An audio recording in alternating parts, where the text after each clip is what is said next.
Da da da da da da la.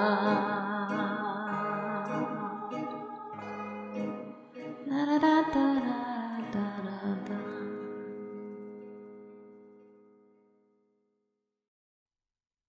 Hello, my friends. It's me again. The other one, I think. Welcome. I would say welcome to the castle, but I'm not sure that would be correct. I was there. I was there at least 2 weeks ago, maybe more, maybe less. It doesn't really matter anyway.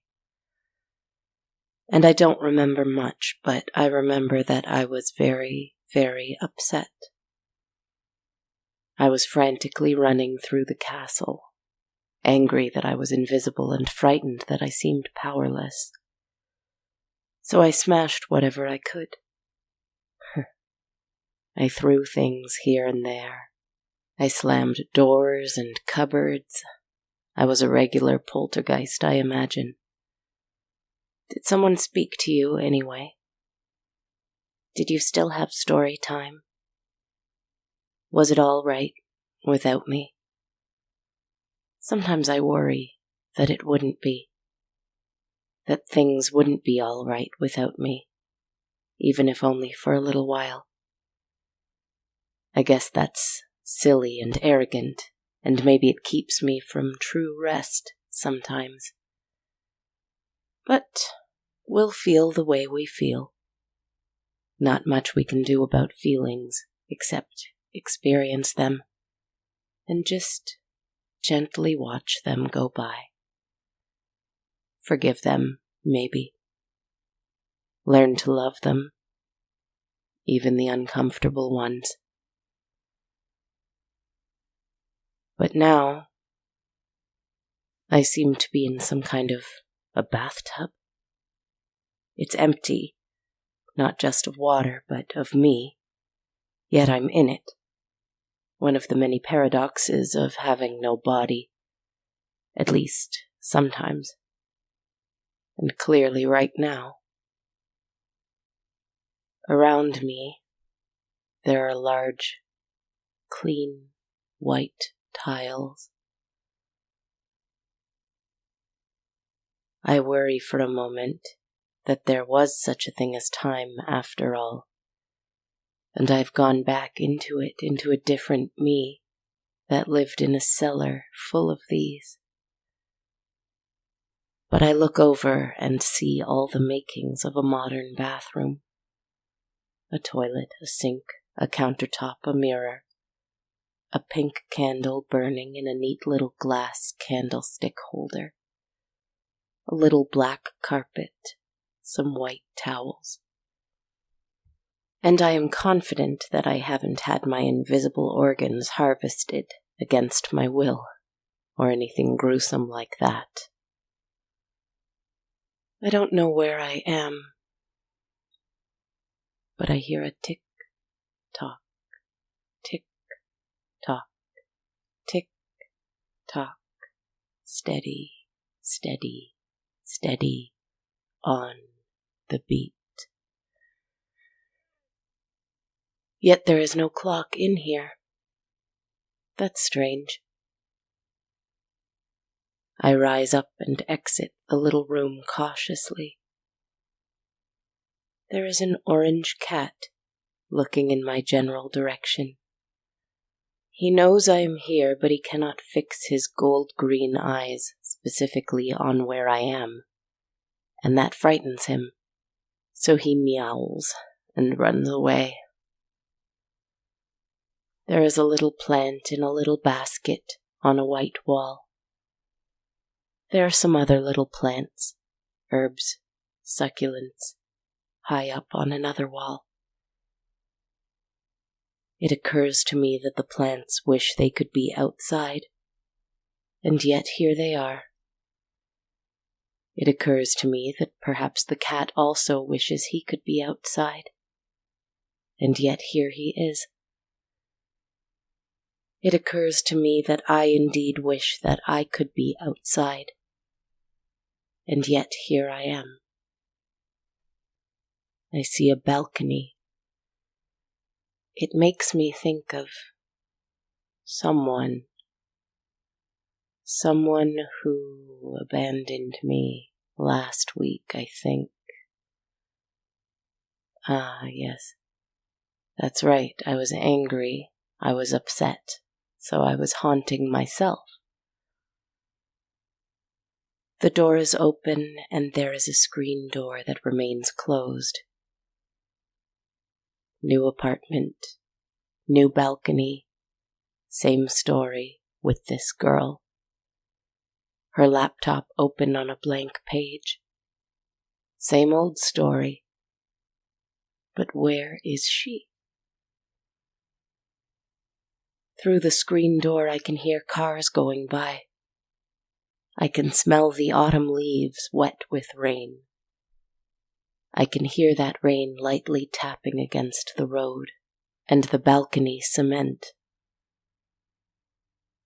It's so cold. There are plants on the balcony that want to come in. There are plants inside the apartment that want to go out. I turn around as I notice for the first time that the ticking has stopped. And I see a tapestry on the wall.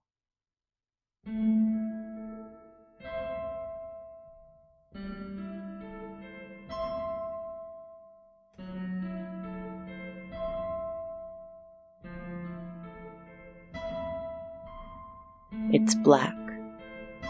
There are mountains and a moon and stars, only etched in white lines and dots. It feels quite peaceful. It must bring her some peace, the one who lives here, the one whose world I've found myself in momentarily.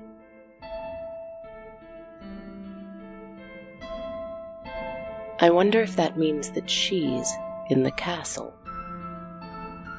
Maybe we pulled a Prince and the Pauper.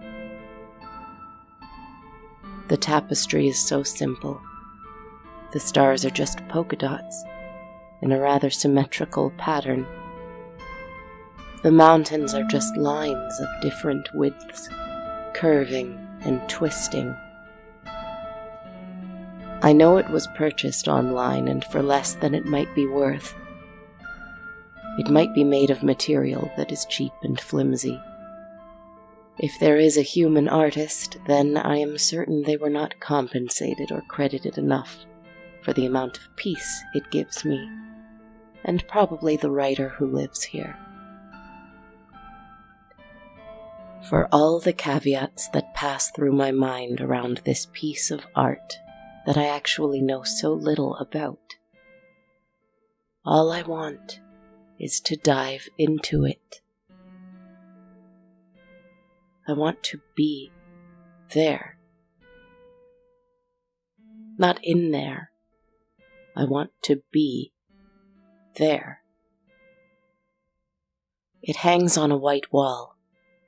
There's a desk with some random items like a purse and loose papers and a fancy candelabra, and a basket full of nonsense, and some bins that have yet to be unpacked underneath it.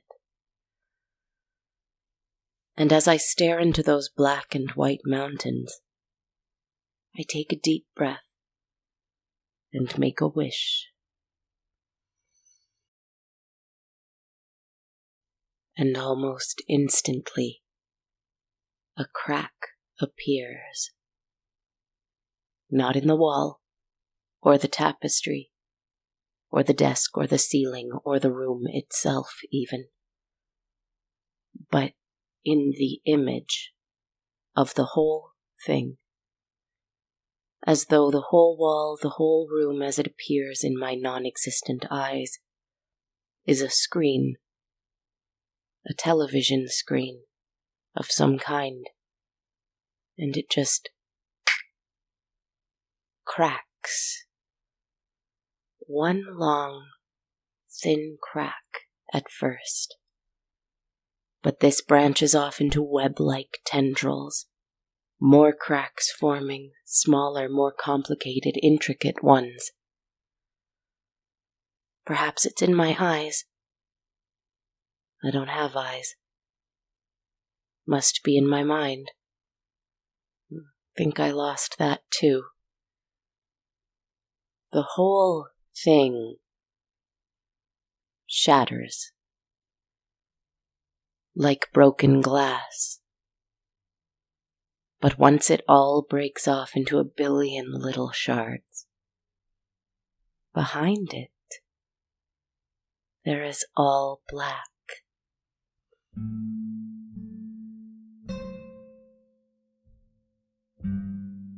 With white polka dot stars,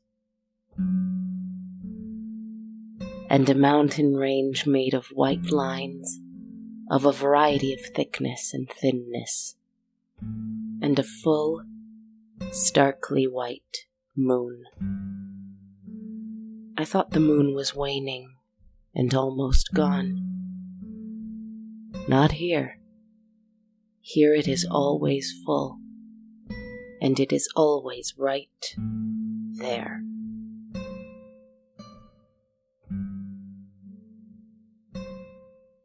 Looks like I did it.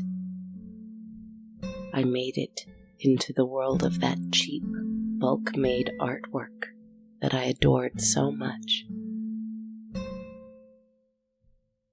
There are lines everywhere, and as I walk along the mountains, the lines move past where my feet would be. So I can tell that I am traveling, but it is difficult because everything looks the same. It's a wondrous thing that you've been able to come with me. Thank you. Thank you.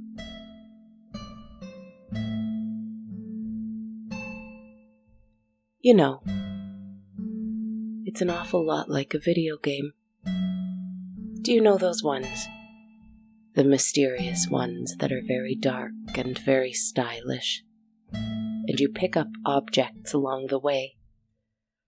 Perhaps newspaper clippings, or keys, or letters, or documents with clues. Clues about what happened here. Clues about where you should go next. That sort of thing. But the comforting thing about those games, in all their horror indicators and suspenseful atmospheres, etc., etc., are those clues themselves. The guidance, the outside input of an invisible other that tells you you are indeed playing the game correctly. Why don't you go this way? Why don't you follow the thread you're pulling? The one I put right there for you to discover, and you did so perfectly. There's none of that here. There is no guidance. I don't know if anyone could live here. Could they?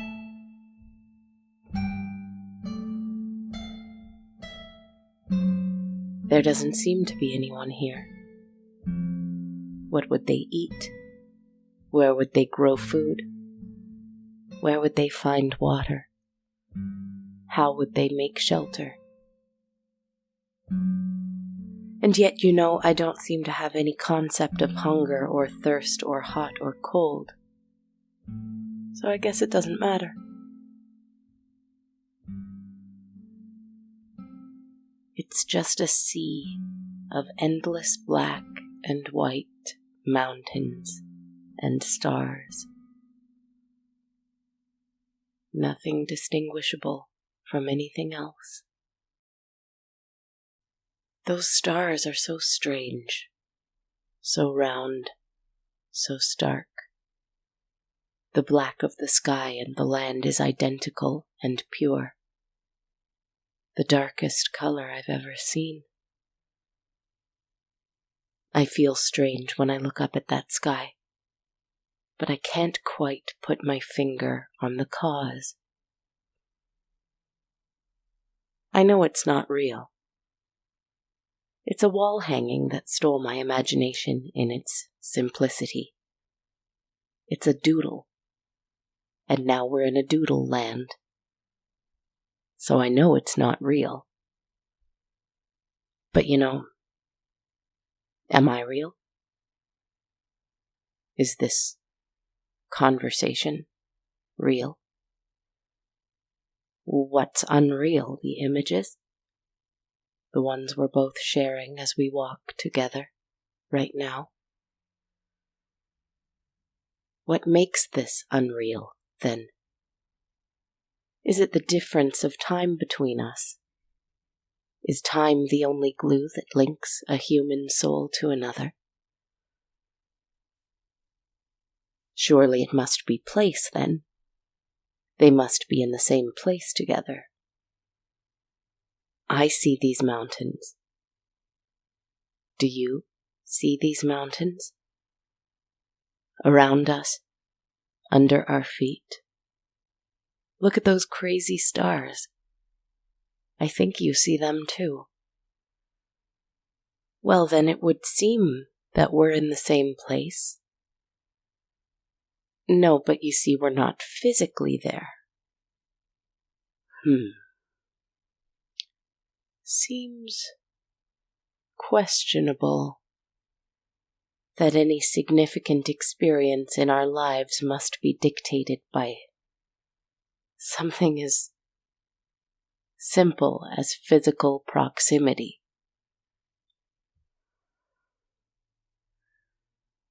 But I could be wrong. It's beautiful here, isn't it? Look over there. There's a soft orange glow.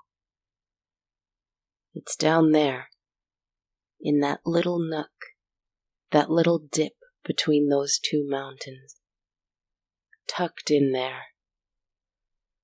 As far as I can tell, it's the only color in this place. And it's the color of fire. Flickering down there, not casting shadows in this otherwise flat, two-dimensional world. The fire suggests 3 dimensions with that light, that flickering.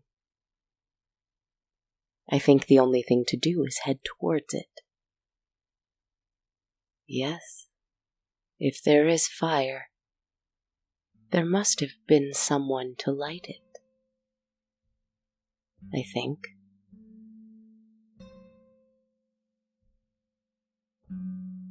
Come along. I hear music.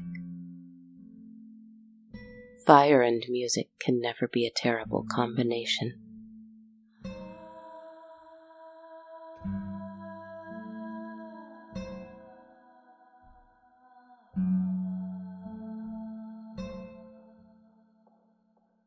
Do you ever feel you have to hide yourself?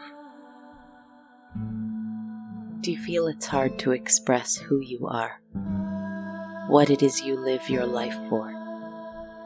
What you want in this life? When I feel like that, I find it hard to come to places like these, because I get caught up in believing they're not real if I don't have the one silly quality of physical presence as we have been made to understand it. And then I miss out on so many wonderful worlds to visit. All because I was worried about someone else seeing me.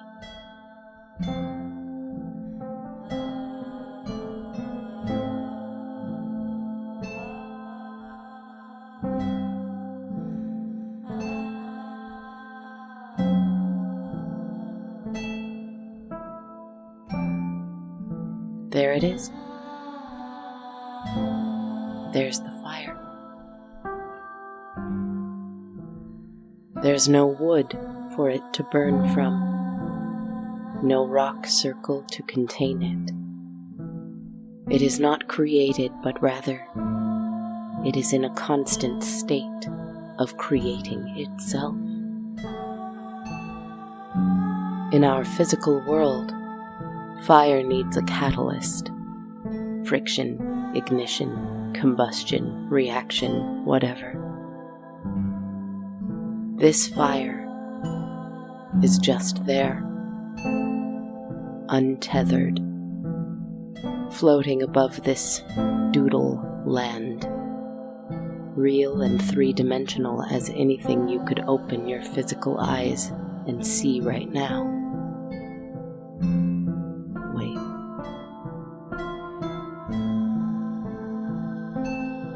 It's kind of difficult to look away from. And there's a gentle kind of humming coming from it. I wonder what it's doing here.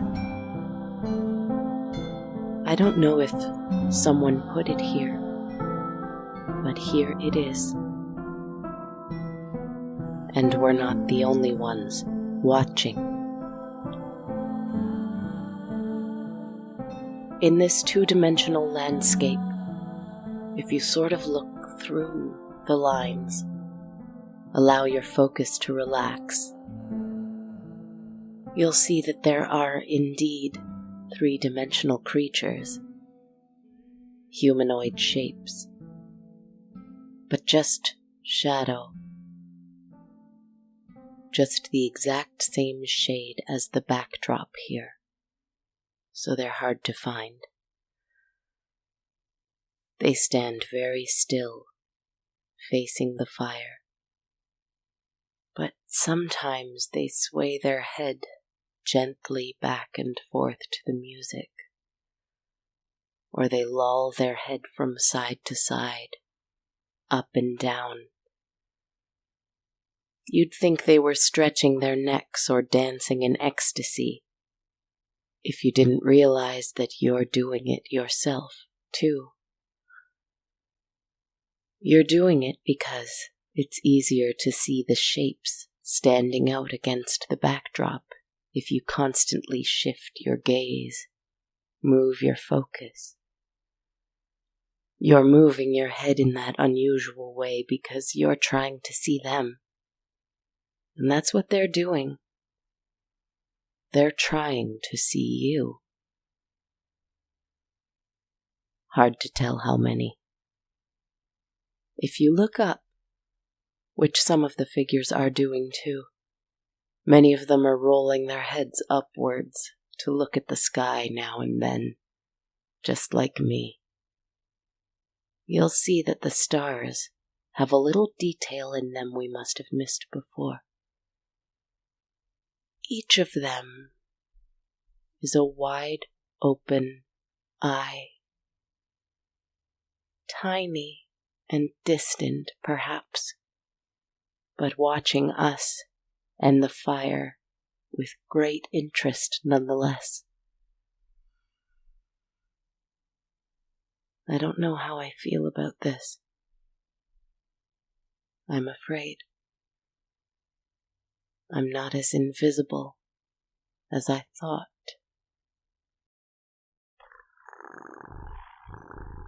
Hey, buddy. Who's a good boy? The cat just rubbed against my leg and flopped down at my feet, rolling onto his side and purring loudly. I reach over to scratch his belly and say a few quiet, gentle words to him. I was just staring at the doodle land on my wall, trying to think of a story. Felt like I lost myself for a little bit. Busy thinking about white-tiled cellars and haunted balconies. I think I've ended up haunting myself. That's one way to tell ghost stories, I guess. Time for bed, I think. I better start the process anyway. I tend to check that the stove is off, the oven is off, the balcony door is locked, the front door is locked, each at least more than once. probably more than twice. I get a little anxious about this stuff. As I go to check that the door to the apartment is locked, I hear a little breath outside of it. Just a quick inhale is what it sounded like. I can see that the door is indeed locked, so I'm safe. I know that I'm safe. I feel that I am safe. But just because curiosity gets the better of me far too often, I decide to look through the little round peephole. I bring my eye towards the little white circle, and through it I see, well, it looks like looking back at me simply an eye. I blink and it's gone, and in its place instead is a long, dark castle hallway. Empty blackness on either side of a long, red velvet carpet. A candelabra with a lit pink candle sits on that carpet, waiting for someone to pick it up and journey down it again. Ah, thank goodness.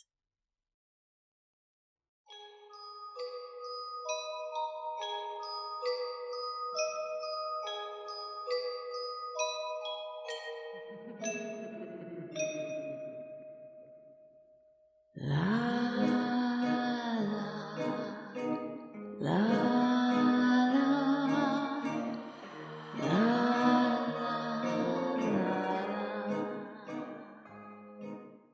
Hello everybody. Thanks so much for listening to episode 248 of On a Dark Cold Night. This is Kristen Zaza, your host, writer, narrator, composer, podcaster, etc. behind the podcast.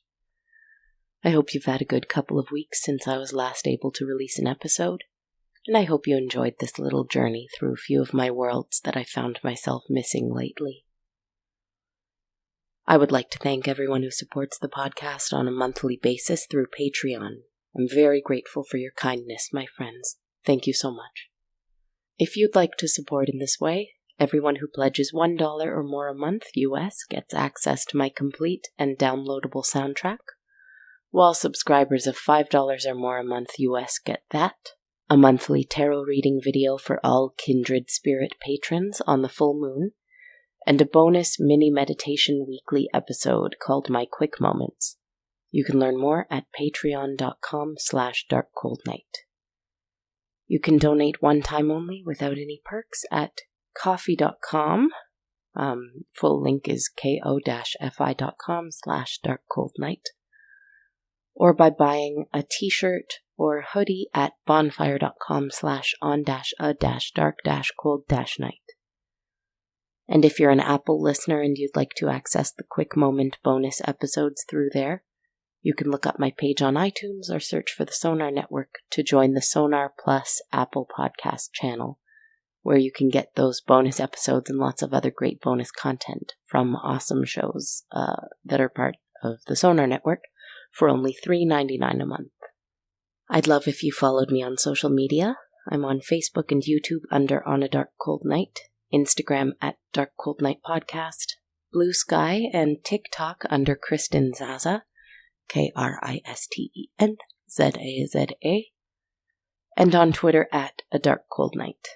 And of course, if you like the podcast, I would be super grateful if you left a rating and a review on Spotify, iTunes, Facebook, or wherever else you like to rate and review your podcasts. Thanks again for traveling with me, my friends. Maybe sometimes I'm afraid that I hide in strange little fantasy worlds, and I'm not immune from wondering what that makes other people think of me. But at the end of the day, only we know what we want out of our strange little lives. I think we have to just trust ourselves on the way, like a gentle travel partner. like a guardian angel or a friendly ghost. Haunt ourselves. Sleep well and sweet dreams, my friends.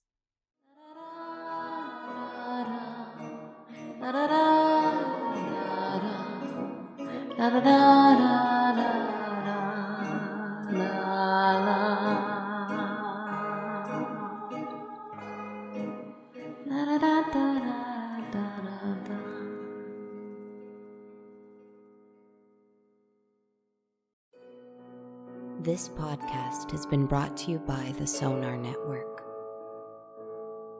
Sonar.